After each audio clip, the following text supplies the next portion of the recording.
All right, guys, good day and welcome. We're given a question from PCE 2003 where we are asked to factorize 6RS minus 2S squared minus 4R squared. Now, we dive into the question quickly by writing solution.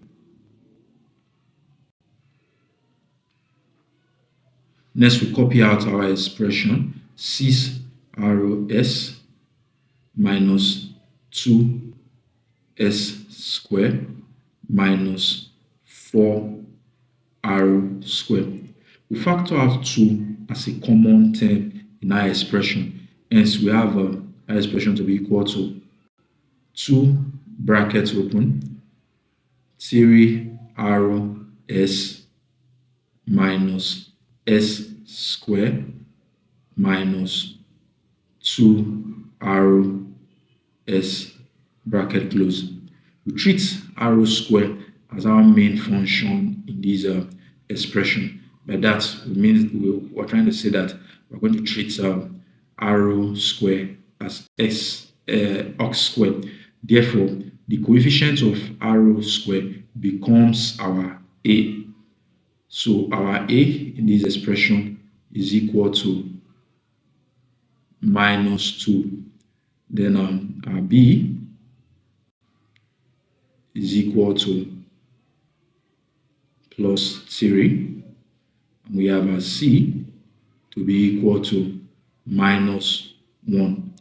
Being the fact that our coefficient of r square is not equal to 1, we look for the product of a and c. Therefore, product of a and c, which is also the same thing as ac, is equal to, we have a value for a as minus 2 times bracket open minus 1 bracket close.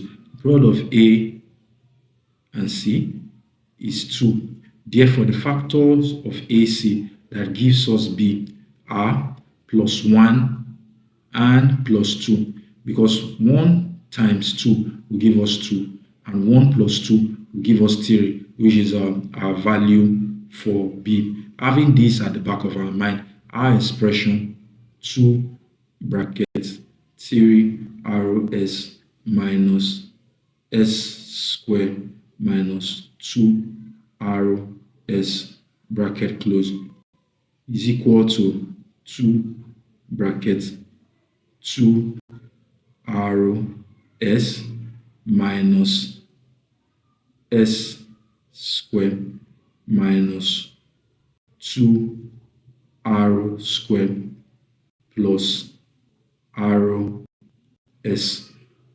bracket close.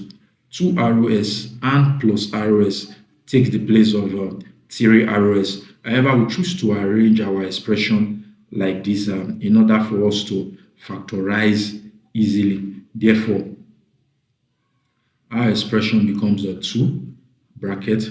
We factor out s from 2rs minus s squared. So we end up having a s bracket open 2r minus s bracket close. Meanwhile, we're left with minus 2r squared plus rs, and from this we factor out minus r bracket open. We're left with 2r minus s bracket close bracket close. Solving further, we end up having a 2 bracket open 2rs bracket close bracket open s minus r bracket close as our final answer. Thank you.